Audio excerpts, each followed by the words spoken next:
Karibu kwenye chaneli ya hadithi za kusisimua. Mwandaaji na msimuliaji wako ni Johannes John the Master Key. Hapo zamani za kale sana, paka na ng'ombe walikuwa marafiki wa kufa na kupona. Sasa siku moja wakaamua wapange safari ya kwenda kumtembelea rafiki yao Kobe. Wamepanga safari vizuri, wameamka ila alfajiri na mapema. Walikuwa na watoto wao ambao waliwapenda sana, lakini wakasema basi kwa sababu watoto wetu wameshakuwa vizuri, basi itabidi tuache nyumbani ili tukirudi tutawakuta. Basi wakamwacha paka na ng'ombe, lakini ng'ombe akiwa amekamua maziwa yake ameweka kwenye pipa ili akuja kuuza akisharudi ili ajipatie fedha. Basi wameondoka, wameenda kwenye kumtembelea rafiki yao Kobe. Wale watoto, yani mtoto wa ng'ombe na mtoto wa paka, wakawa wamebaki nyumbani. Sasa njaa ikawakamata kweli kweli, kwani waliandaliwa chakula wapike, lakini baada ya kupika wanashangaa ng'ombe yule akakila chakula chote, kwa sababu alikuwa na uroho na ndo aliokuwa anapika akakimalizia jikoni. Kwa hiyo paka akawa na njaa kali sana, akawa na njaa ikamkolonga, na alikuwa hana mbinu na namna yote ya kuweza kupata chakula, na wazazi wao wangeweza kurudi saa 12 za jioni. Basi upande ule wa pili wa wale mama paka na baba na mama ng'ombe wakawa wamefika kwa rafiki yao Kobe, wakaenjoy, wakafurahi, wakamaliza mazungumzo, wakafurahi sana. Lakini muda wa kurudi nyumbani ulipofika, wakawa wanarudi. Sasa ule upande wa pili wa mtoto wa paka na ng'ombe wakawa ni ajabu sana.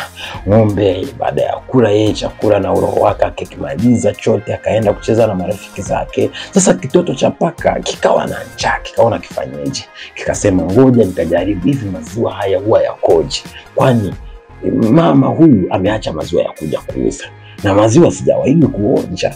Je, ngoja nikaonje nikaangalie, je naweza niyatumia angalau nishibe kidogo.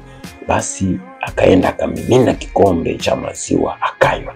Baada ya kuonja akafurahi na kurukaruka na kuona kumbe maziwa matamu jamani. Nilikuwa sijui, nilikuwa namwibia ka ng'ombe, kumbe ni matamu. Alafu mimi tu nimekaa kiboya hapa ndani tu, mimi sijui utamu. Mama yangu akija mimi nitamsimulianga, nitamwibianga kasiri haka, na tutakuwa tunamwibianga ng'ombe. Akitoka sisi tunakunywa, akitoka sisi tunakunywa, akitoka sisi tunakunywa. Kumbe ni matamu hivi. Basi sitakula chakula tena, mimi nitakuwa nakunywa maziwa. Basi akayabugia yale maziwa, akayabugia yale maziwa, akayabugia yale maziwa, akayabugia hadi akawa anashindwa kuhema.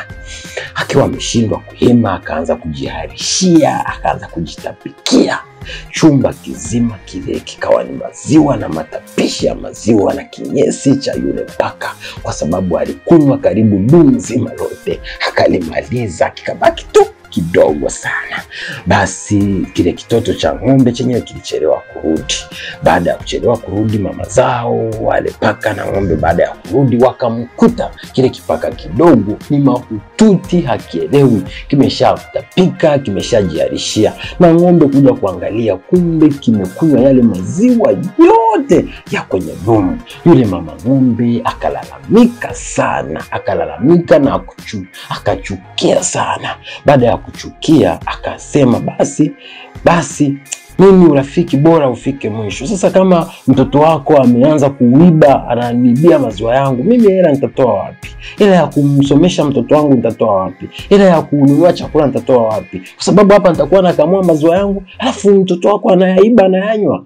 Sasa mimi tangu leo urafiki ufe, mimi naenda zangu. Basi yeye akamtenga paka Paka akabaki mwenyewe na mtoto wake, na wao ng'ombe na kitoto chake wakaamua wasafiri waende kuishi na kuomba makazi kwa mwanadamu. Sasa baada ya kuomba makazi kwa mwanadamu, wamefika wakasema, wakaongea na binadamu. Baada ya kufika kwa binadamu, binadamu akamwambia, habari za saizi? Yule ng'ombe akasema, safi. Samahani bosi, mimi nimefika hapa bana, mimi ni mchapa kazi mzuri, alafu nina bidhaa hii hapa. Hii bidhaa tuna uwezo wa kuwa tunaiuza, alafu mimi utanipa faida kidogo na wewe utachukua ili niweze kuishi kwa amani hapa. Basi baada ya binadamu kuongea na ng'ombe na kukamua kweli, akaona ni mazuri, akaonja, akaona matamu.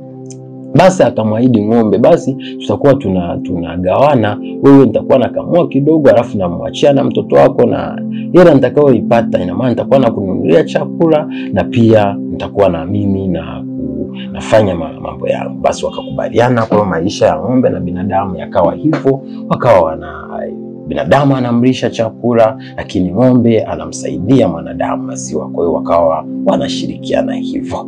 Lakini paka na yeye baada ya kuja mtoto wake akamsimulia utamu wa yale maziwa hadi kilichokuja kutokea. Basi na paka na yeye akaja kwa binadamu, na yeye akataka aombe kazi kwa binadamu ili amfuate ng'ombe ili asije akayakosa maziwa.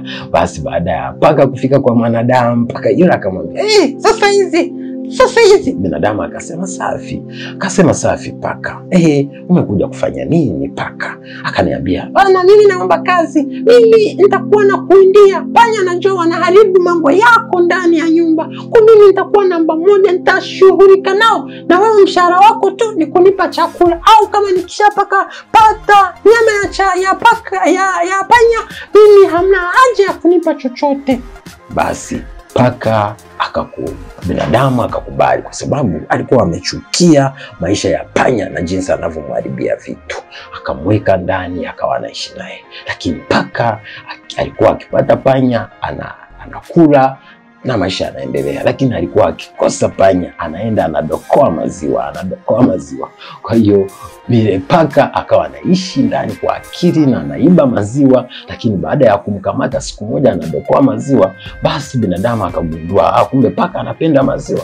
Basi akawa pia anampa maziwa, kikawa ni chakula chake. Paka asipopata panya basi anakunywa maziwa, na ng'ombe akawa yeye ni kutoa maziwa anampa mwanadamu, na mwanadamu akawa anamlisha bure na kumlaza bure kabisa. Kwa hiyo wakawa wamefanya barter exchange kama hiyo, wakawa wamefanya biashara ya design hiyo. Ndio maana sasa hivi unashangaa paka kwa binadamu ambaye anafanya kazi ya kuwinda panya na kunywa maziwa, lakini kama mshahara wake.